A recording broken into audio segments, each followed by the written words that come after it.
And this is end of the superpower that collapsed the Soviet Union, which one DW documentary research. Greatest geopolitical catastrophe.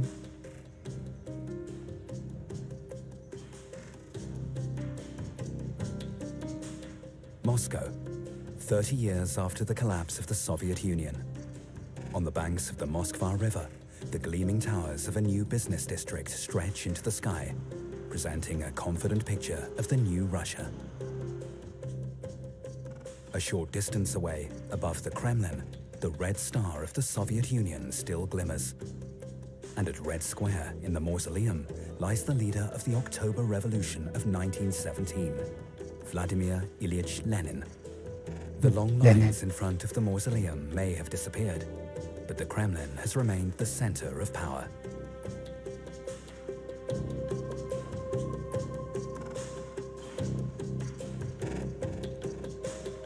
It is led by Vladimir Putin, the president of the Russian Federation. He rules over a country that, even without the former Soviet republics, is still the largest in the world. Russia. In the Kremlin, a new government has long since taken over. But across the country, the old symbols are as powerful as ever. The legacy of the former Soviet Union is a complex one. The Soviet Empire covered a sixth of the Earth's surface and was home to 280 million people. The collapse of this giant superstate in 1991 was an event unprecedented in history. A superpower abolished itself. Since then, 15 new states have been struggling to find their place in the world order. Some have gravitated towards Western Europe, while others look to China. But all are defined by their relationship to Russia. Instead of the red Soviet banner, today the Russian flag flies over the Kremlin.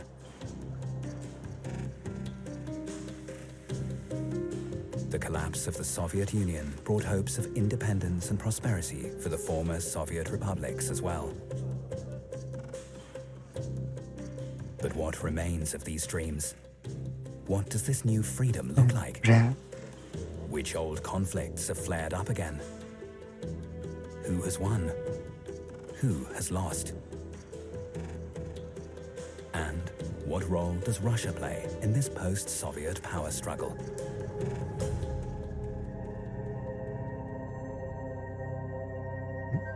Of superpower, the collapse of Soviet Union. Moscow today.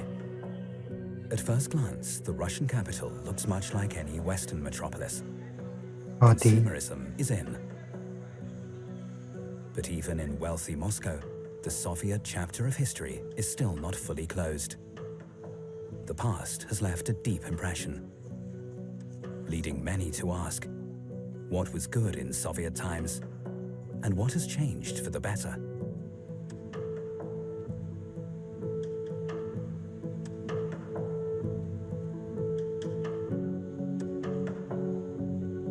That's Lenin, right?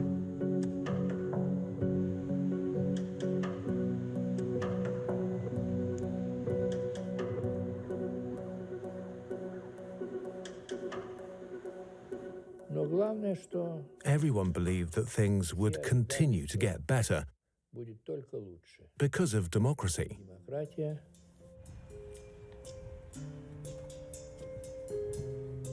Armenia, the smallest of the former Soviet republics, no longer even shares a border with Russia. At the military cemetery in the capital Yerevan, new graves are constantly being added. They bear witness to ongoing war and suffering.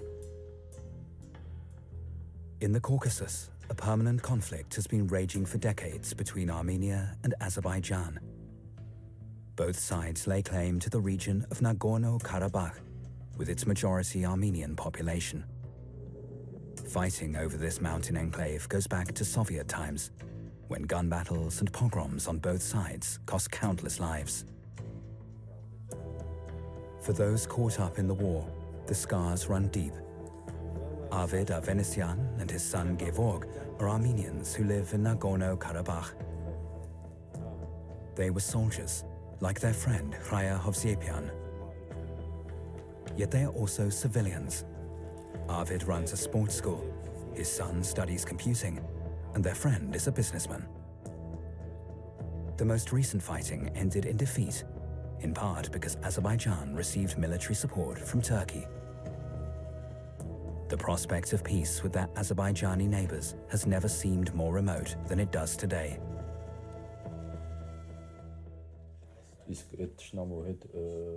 Living alongside such an enemy is no longer possible, or at least very unlikely. The joy and pride you saw in people's faces for 30 years has disappeared. The sparkle in their eyes has gone. A lot has changed.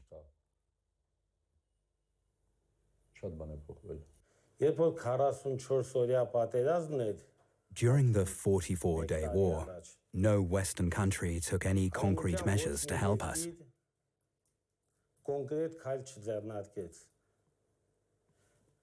But then the Russian army entered the region. With the help of the Russians, the war was stopped. The war zone in the summer of 2021. A fragile ceasefire is in place between Armenia and Azerbaijan. Like here, at this border control point, it is monitored by Russian peacekeepers. Last year, Azerbaijan recaptured significant parts of Nagorno-Karabakh. Armenia was forced to cede the lost territory. These three Armenians meet every day to play chess. They remember the Soviet era and have long since grown weary of war.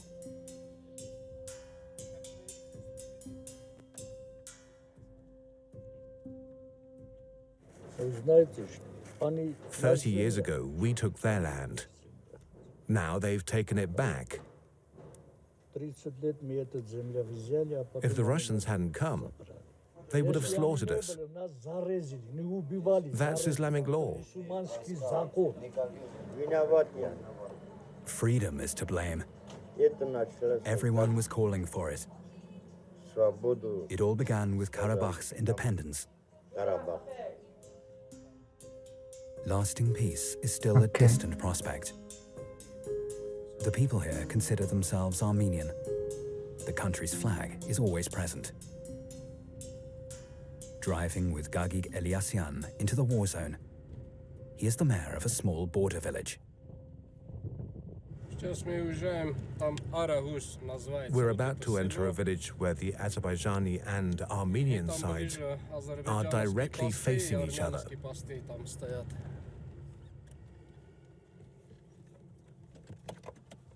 Today it is peaceful. 1 year ago, this was the front line where gunfire was exchanged. Yes. But beyond the region itself, this war barely registers. Despite it lasting for the past 3 decades on Europe's external border. 30 years. During the daytime, it's safe here. But at night, it's dangerous. There are people living right over there. To make sure nothing bad happens, we have to monitor the area. The villagers go to work in the day, and at night, they keep watch. That's the border. There are soldiers there. There are Azerbaijanis everywhere. An old church in the middle of the war zone. The Azerbaijanis are Shiite Muslims, while the Armenians practice Christianity. Their respective religions are an important part of their national identity, and one reason for the decades-old conflict.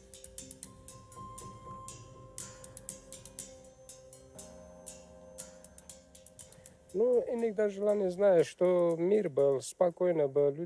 people here, they just want to live in peace. Armenia is a small country, covering just 30,000 square kilometers. The journey from the border to Yerevan, the capital, is not far. For months, Arvid Avenesian has been bringing his son to the hospital here.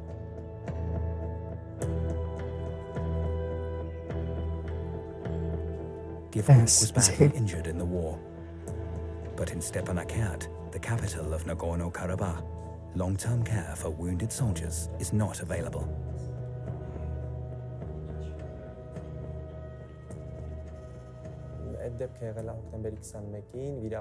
I was injured on the 21st of October last year by a cluster bomb. It was the very first day that these weapons were deployed. The bombs exploded in the air, and the shrapnel hit me in the head and the back.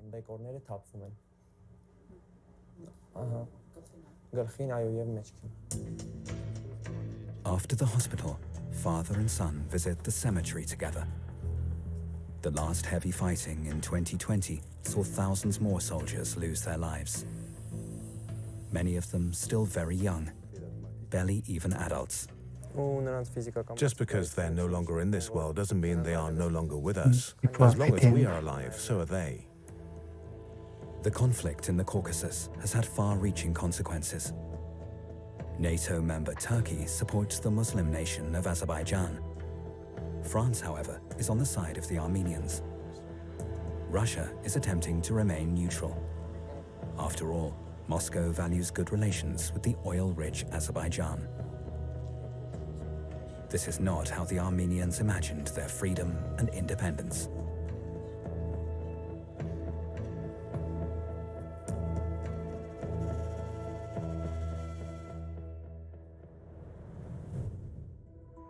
"30 years ago, 15 Soviet republics became independent states. One day part of Soviet territory, the next foreign countries.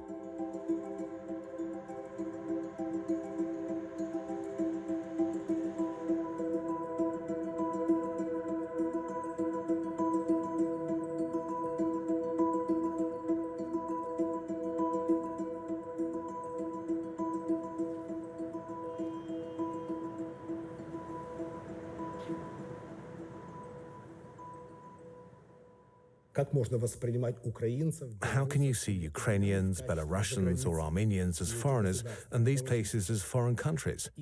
It's very difficult. In Russia, foreign policy expertise in regard to post-Soviet space is very weak.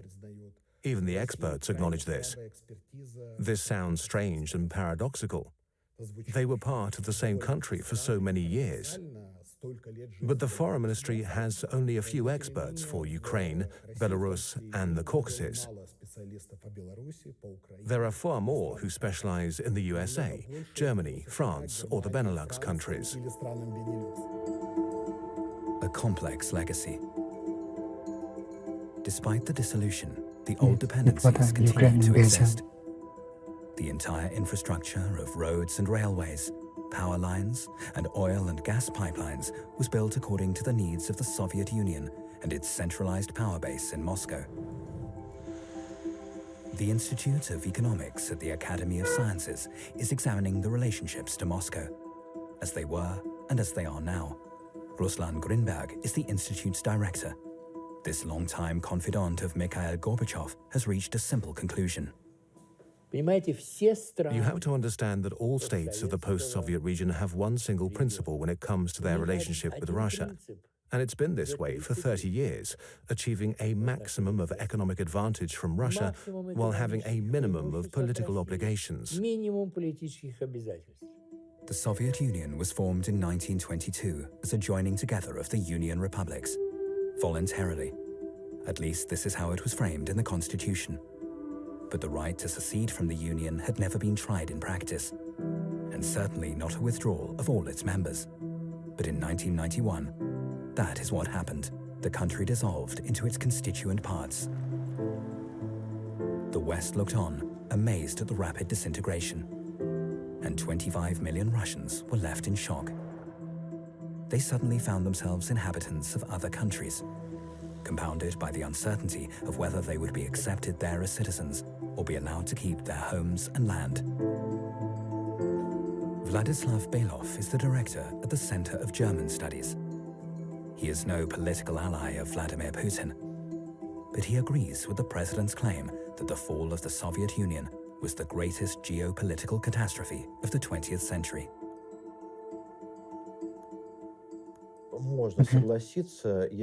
One can agree with his statement if by geopolitics you primarily mean the interests of certain people. And if we consider the fates of millions of those who, due to the unconstitutional, I repeat, unconstitutional dissolution of the USSR, found themselves trapped behind the borders of the country in which they thought they lived, I'm talking about 25 million Russian-speaking citizens who, overnight, woke up to find themselves living in another country. Today, we are in one country. Tomorrow, we wake up and find ourselves in another. These people were treated as second class. And that is, of course, a catastrophe. At first, there were attempts to rebuild the ruins. Following the collapse of the Soviet Union, the Tauride Palace in St. Petersburg was to become the seat of the Commonwealth of Independent States, a loose organization of the former Soviet republics. However, the three Baltic states, Georgia and Ukraine, withdrew or chose not to participate. And the Commonwealth of the remaining states exists only on paper. No summits have been held in years. The CIS has no power. Gerhard Mangot works at the University of Innsbruck in Austria and is one of the West's most renowned Russia experts. He also sees the CIS as a failed attempt to continue the legacy of the Soviet Union. Although in Moscow under Yeltsin there was certainly the expectation that some kind of confederation would be possible. But as the Armenian president said at the time, this confederation of independent states was more like a vehicle for an amicable divorce. And indeed, that's all it was.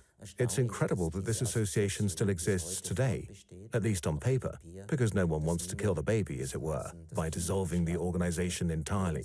But it simply has no practical political significance anymore. The Baltic states played a special role.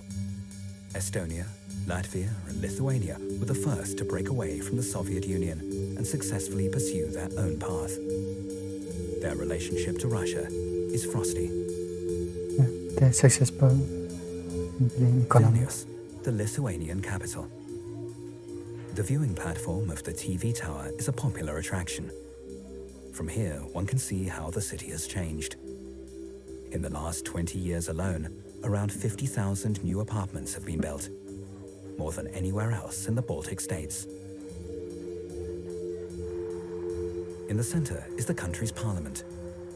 Since independence, it is known again as the Seimas. Ruslana Sparanovas is a philosophy graduate and works for an MP of the Social Democrat Party.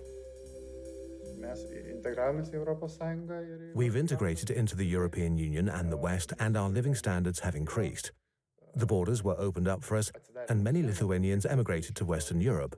But at the same time, our main problem is inequality. Inequality of incomes, unequal opportunities. 30 years ago, Lithuania was home to 3.7 million inhabitants. But then the exodus began. 900,000 Lithuanians left the country. Young people especially, most of them well-educated, went to find work in the West, a huge problem for this small republic. Despite this, the capital and the country as a whole has embraced the modern world. Annual economic growth has long been around 3%, and Lithuania has one of the best fiberglass internet networks in all of Europe. But Lithuanians also have a strong sense of national history and identity. These photos in the parliament recall the independence movement of 1989. Our history is our guide, and many things that are going on in society now are linked to our past. The goal of our security and foreign policy is to make sure that history does not repeat itself. Lithuania has long felt part of the West. An exhibition about the so-called Forest Brothers, partisans who fought against the Soviet occupation until 1953, is currently on display at the Seimas. The younger generation can take democracy for granted. Emil Pasko-Chimaite studied educational science in Germany, but Vilnius has remained her home. I was talking about this with my grandparents just yesterday. We were discussing what we have gained after 30 years of independence. My grandparents said just one thing, that we can express our opinions freely, that we live in a free country. My generation and young people in general are often told, even my parents say this, that we don't know what freedom is. Because we've never lived in a country without freedom, we can't appreciate what freedom means. Because we can just get on with our lives and believe this is normal. And this is probably true. Emil belongs to an organization that wants to influence the political discourse in Lithuania, Jaunimo Debatai, youth debate.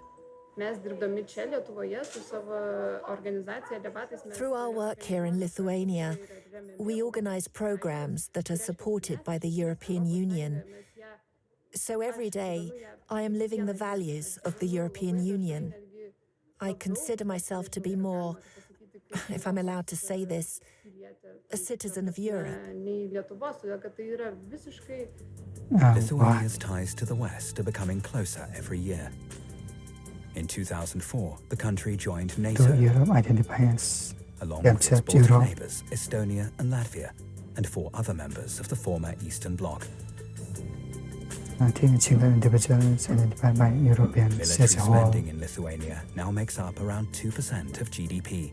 In 2021, NATO carried out exercises here, reflecting a deep mistrust of Russia, another legacy of the Soviet era. But the Baltic countries are home to a large Russian minority who do not want to give up their identity. Ruslanas knows this well. His own father is Russian.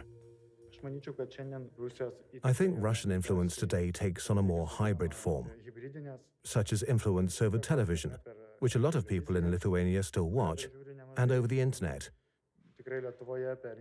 For many people, Russian is the only foreign language they know. And so if they want any information beyond what's provided by Lithuanian TV and websites, they'll go straight to the Russian platforms. Lithuania sees Russia as a potential aggressor and is counting on support from NATO and the European Union.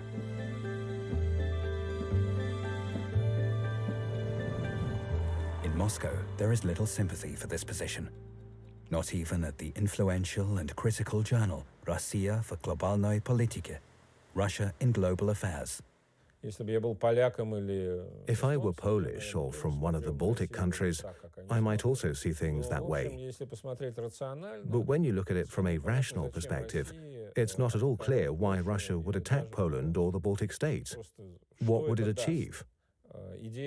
The idea that Russia wants to test NATO's readiness and thereby prove its incapability is, in my opinion, complete fantasy. Of course, we don't agree with NATO, but no one here wants to risk another world war just to test NATO. What would be the point? Putin is nevertheless demonstrating Russia's military strength by carrying out its own maneuvers on the borders to the NATO countries. Tension is building on both sides.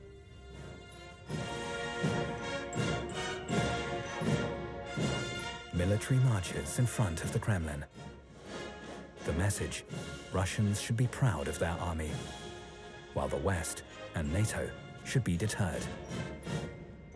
The country is a fortress under siege, says Putin, so its people must stand together. Last year, Russia spent 4.3% of its GDP on its military. Under Yeltsin, the army was humiliated, insulted, underfinanced, and its soldiers left to starve. When Putin came to power in 2000, it was suddenly paradise on earth. There was peace and happiness. And today, we have a strong army and military careers are desirable again. This is all part of the propaganda. The imperial mindset of the former Soviet Union persists in Russia today, legitimized through the victory of the Red Army over Hitler's Germany in the Second World War. 27 million dead. The Great Patriotic War, as the Russians call it, has left its mark on almost every family.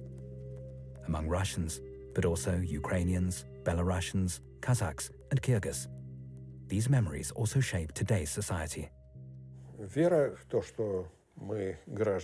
This belief that we Russians are a significant power, one that can push back against hostile pressure and hostile influences from the outside world, this is an important part of our collective identity.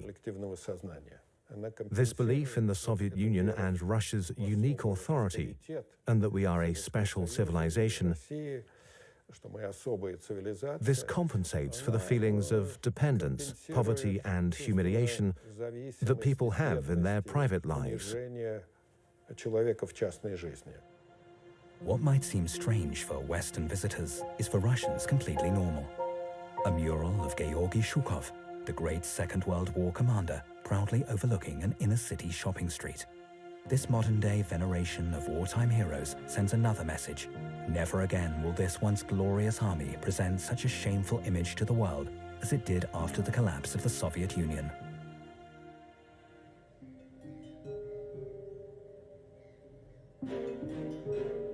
Today, Russia is showing its strength again, investing in new atomic weapons. The military-industrial complex established in Soviet times is now experiencing a renaissance.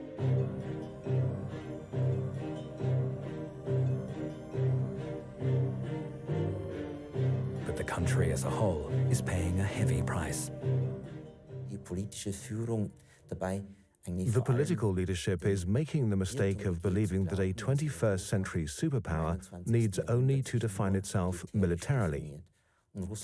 And Russia is only a superpower in military terms, not economically, not financially, not technologically, and not demographically. The purchasing power of the Russian people is increasing at a slower rate than almost anywhere in Europe. Still, some slight growth is currently predicted for the Russian economy. But that is mainly due to higher commodity prices. Russia's companies are simply not innovative enough. There is barely any investment in infrastructure. Many of the country's transport arteries are in a state of disrepair. I regret that we have not been able to achieve an economic miracle of the kind seen in China, at least in terms of transport infrastructure. We still only have one motorway, from Moscow to St. Petersburg. It's an embarrassment. Our main transport route towards the east, connecting Moscow with Beijing, is still being rebuilt. It's an embarrassment. Moscow, well, yes, Moscow has changed. But I expected to see this all over Russia, for roads and infrastructure to be improved across the country. The money has disappeared, but nothing has been built. Now Russia is looking for strong partners, all the more so since relations with Western Europe have cooled. Russia and China are working together on the huge intercontinental project known as the New Silk Road. Hopes are high for large profits and growth.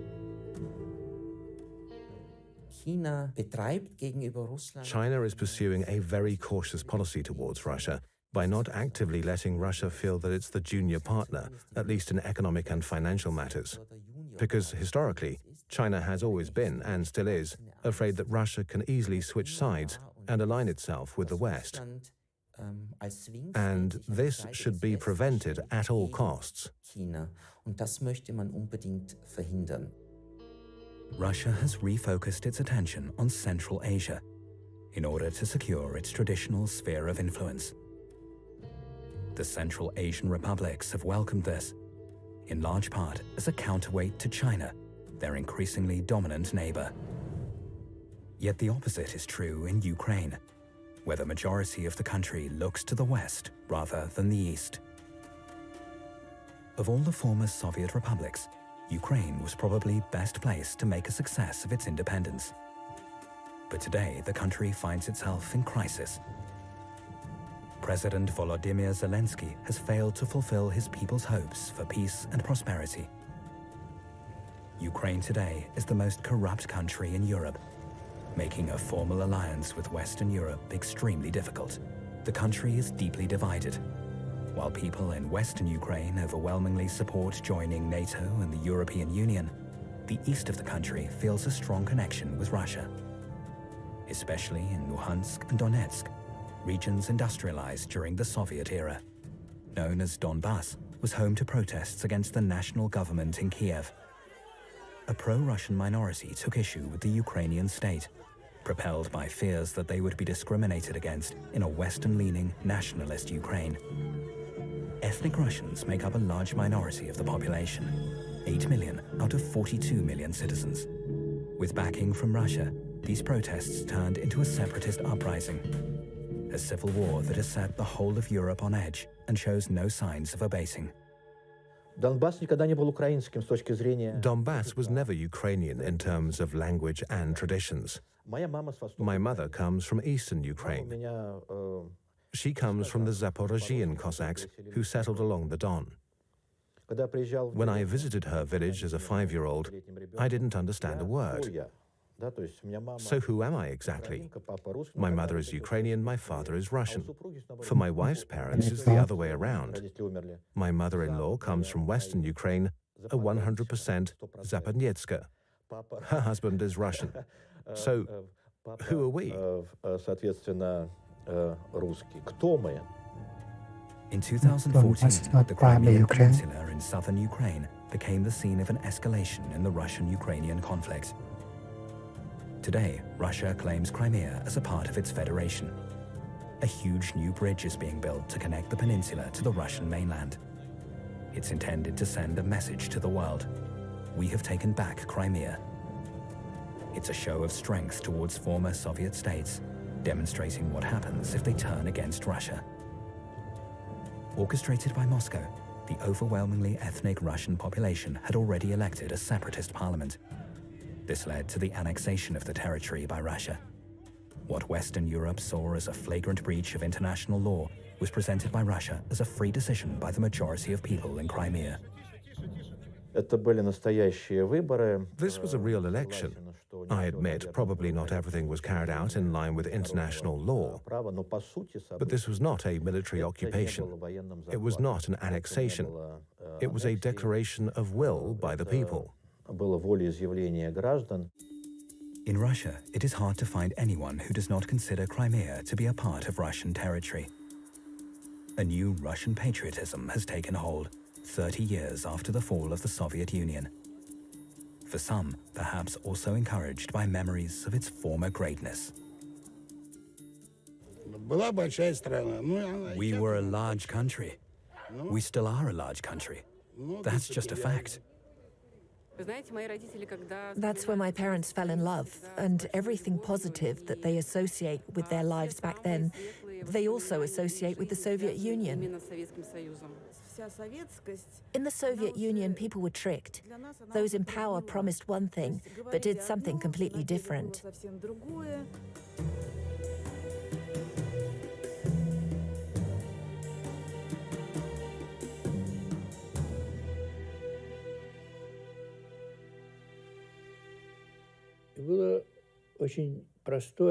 It was a very simplistic idea of what the future would bring. We will drive out the communists will disappear, and a new life will be possible. A better life. Everyone thought that the good parts of socialism, which used to be, would remain, and that these benefits would be supplemented by two new aspects.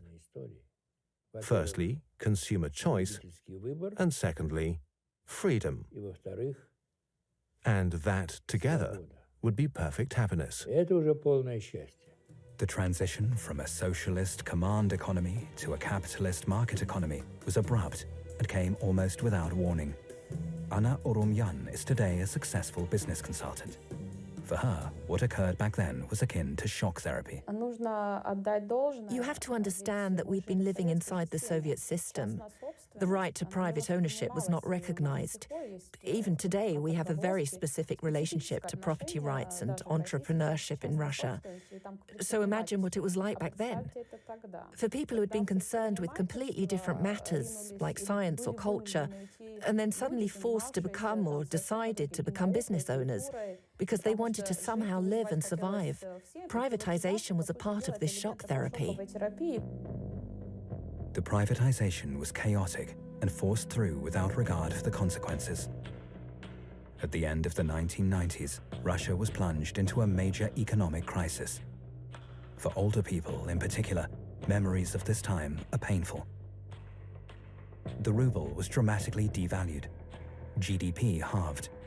Child mortality rose to frightening new levels, and life expectancy was shorter than in the Third World. All compounded by unprecedented corruption at the highest levels of power. All this discredited the concept of democracy and the very term democracy in the eyes of most Russians. Democracy almost became a dirty word due to the experiences people had with the transition to a supposedly democratic system during the 1990s. And even today, we see surveys from independent institutes that suggest only around a fifth of Russian people would like to live in a Western-style democracy. But what do ordinary Russians think of their country? One of the best-known public polling institutes, the Levada Center, regularly poses this question. The center operates free of state control and is therefore treated with suspicion. When at the end of the Yeltsin era, we asked Russians what they expected from the next president, most people expressed two hopes. First, that the country would find a way out of the economic crisis and achieve an increase in living standards. And second, that Russia would be restored to the position of superpower that it held during the USSR.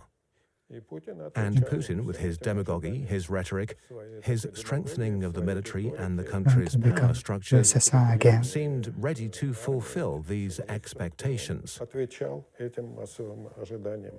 Vladimir Putin's first term in office began in 2000, and he immediately tightened the reins. To the country's powerful oligarchs, he made clear that a new era had arrived.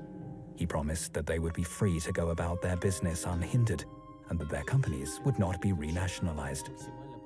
In return, they would grant him their unwavering loyalty. His message was this: stay out of politics, and I will leave you in peace. Most Russians applauded this. The current ruling party achieves its political aims much like the old Communist Party did, through domination. Stay out of politics. It's like the old joke that was going around under Yeltsin. Whichever party we create, we'll always end up with the communists. So there's no alternative. On the other hand, the Russian political establishment, the Russian power structure, is much more flexible than the Soviet one. It is capitalist. But not only Russia has a highly centralized authoritarian government. Take Belarus, nestled between Russia and the European Union. Due to their shared history and related languages, Belarus was always a reliable ally for Russia.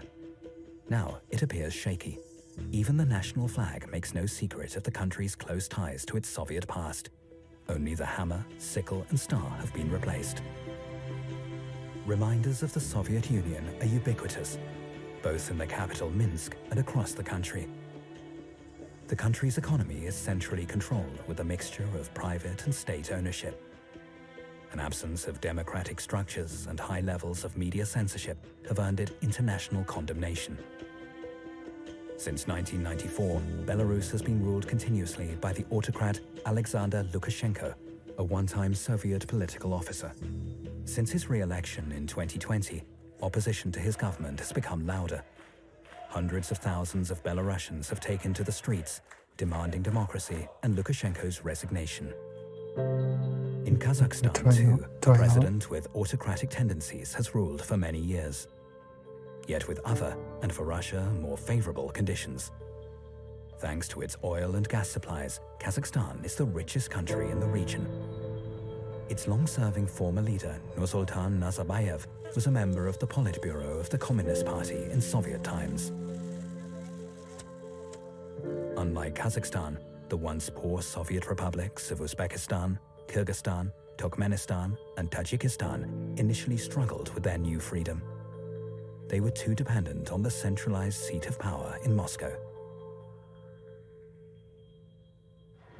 Millions of people from the former Soviet republics in Central Asia have come to Russia as migrant workers, especially to the cities of Moscow and St. Petersburg. They work on building sites, in the service sector, or in agriculture. People from the Caucasus, meanwhile, often work as itinerant traders. Their wages are usually the most important source of income for their families back home. Most foreign workers come from here, Kyrgyzstan. In the capital, Bishkek, life is shaped both by Islam and the legacies of the Soviet era. A suburb of Bishkek, early in the morning. In one of these houses lives Rita Igashova. She is a tailor by trade. Her husband and 2 of her 5 children live and work in Russia. She also spent several years there. Together with her daughter, Saltanat, she is taking the bus to work at the market. Here, Rita owns a small shop selling lingerie, bought with savings from her work in Russia. Без России, мне кажется, мы не сможем жить. Все равно I don't believe that Kyrgyzstan can survive without Russia. Владимир Владимирович Путин. All the former countries of the CIS should be on friendly terms, Все равно and they should maintain these important links in the future. Uzbekistan, Tajikistan, Kazakhstan, all of them. Узбекистан, Таджикистан, Казахстан, все равно. У нас вот почти 2 миллиона. Over 2 million Kyrgyz are Russian citizens and are working there. My daughter and my son have decided to stay there. Every family has someone who works in Russia, whether it's the husband, wife, daughter, or son. Islam in the country is a recently revived legacy of pre-Soviet times. Nearby is an imposing Russian Orthodox church. National heroes from centuries past are revered, as are others from the more recent Soviet era. Kyrgyzstan has 6.5 million inhabitants. 800,000 of them are ethnic Russians. Alongside Kyrgyz, Russian is also an official language here. Rita cannot understand why so many of her fellow Kyrgyz are embracing Islam. Under pressure from Muslim men, more and more women no longer go out to work, instead accepting to stay at home and be housewives. Мне кажется, при Советском Союзе было больше. I think women's rights were better in the Soviet Union. Women were more equal. Today, women are becoming more religious, wearing headscarves or veils. I don't like that. They don't have a voice anymore. Do you understand? They have no identity.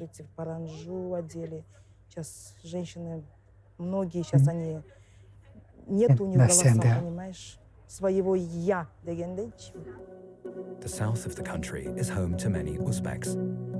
In the past, there have been outbreaks of violence between them and the Kyrgyz. One reason, their differing expressions of religious faith.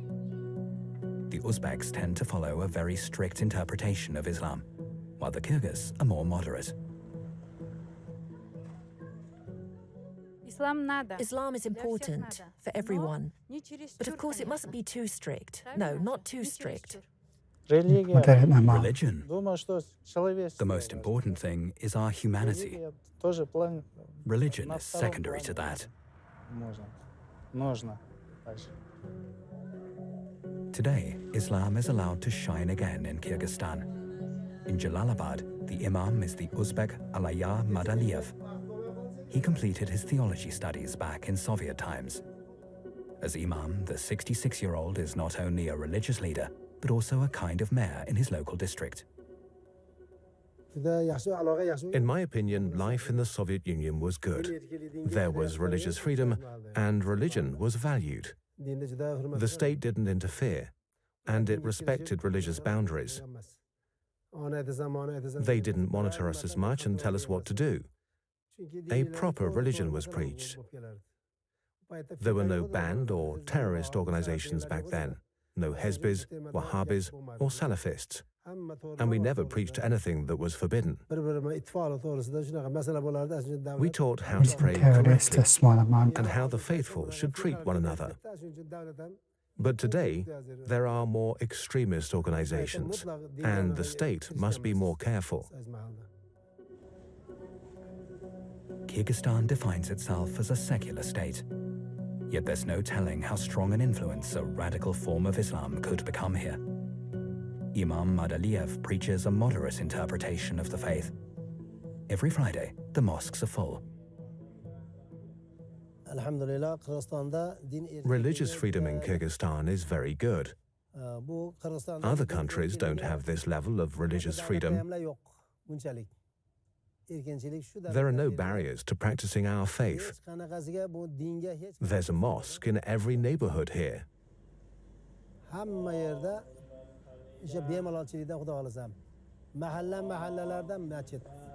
In the atheist Soviet Union, the imam was a civil servant and earned a monthly salary. Today, he earns his income through the mosque's own bakery and a butcher's shop. He receives donations and runs a small farm. Even he, the imam, must head out to the fields after work each day to gather hay. This is the reality of life for a religious leader in Kyrgyzstan. Alaya Madaliyev misses the Soviet Union. In the Soviet Union, everyone was equal. Rich and poor were on the same level. Even I, as an imam, earned 80 rubles a month. These days, everyone is divided up into rich and poor. Back in the capital, Bishkek, this building houses the headquarters of a local NGO. One of the activists is Dinara Oshura-Khunova.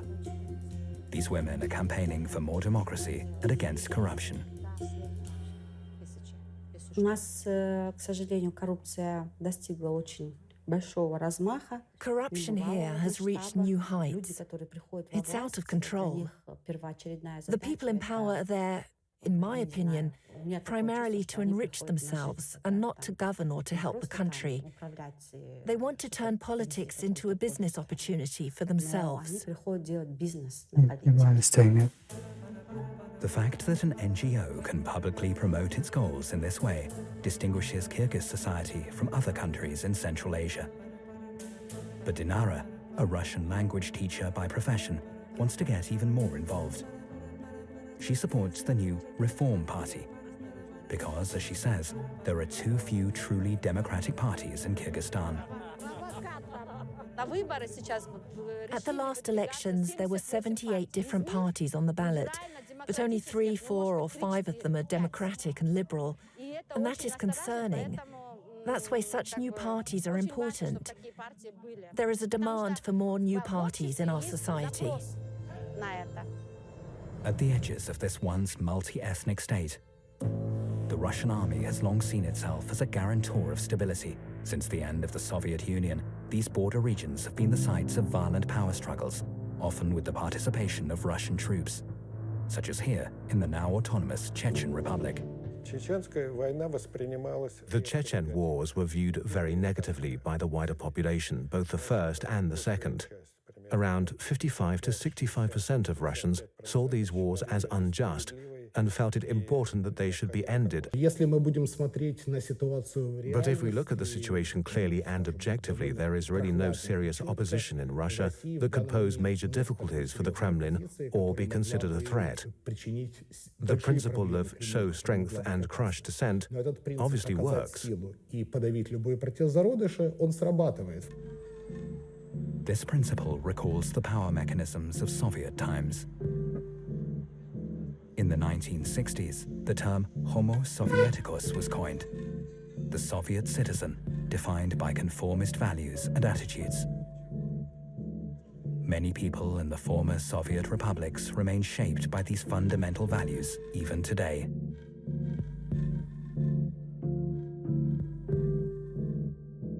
The Soviet citizen developed the skills required to survive in a repressive state.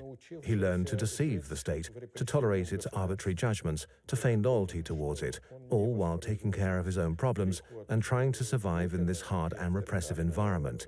The advent of Putin and his authoritarian system was no accident, but rather a continuation of the Soviet regime. There is only one real difference to the Soviet Union. Today, the blessing no longer comes from a single all-powerful party.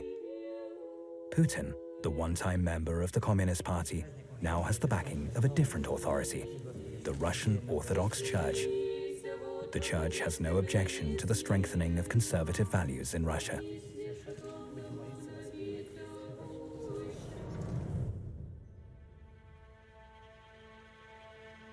"30 years ago, the red flag of the Soviet Union was taken down from the Kremlin.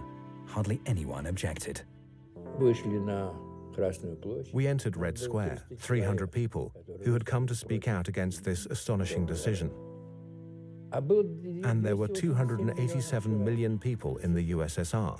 I always say, for 1 million citizens, only a single person showed up to protect the Soviet Union. It was very strange.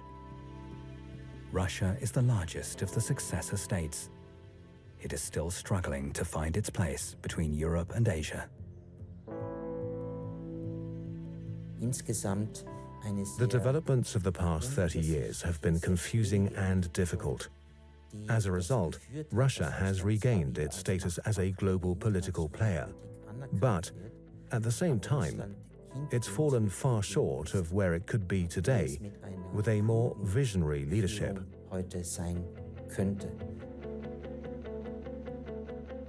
Western European-style democracy is not a model Russia is trying to emulate. Pride in Russia's greatness and an appeal to its shared traditions. These are what will make the country strong.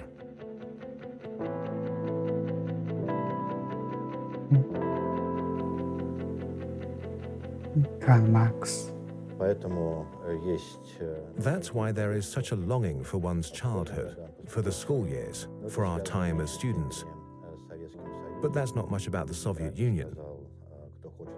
Putin was right when he said, anyone who doesn't mourn the Soviet Union has no heart, but anyone who would go back to what it was has no head. 30 years later, the dreams of the past have been replaced by new realities. Whether the collapse of the Soviet Union really was a geopolitical catastrophe, or rather a new opportunity that some of its former states have been slow to grasp, only time will tell. Understanding and being better, just keeping a different perspective in very well done documentary. And I enjoy it. So check out more of this documentary star and episode.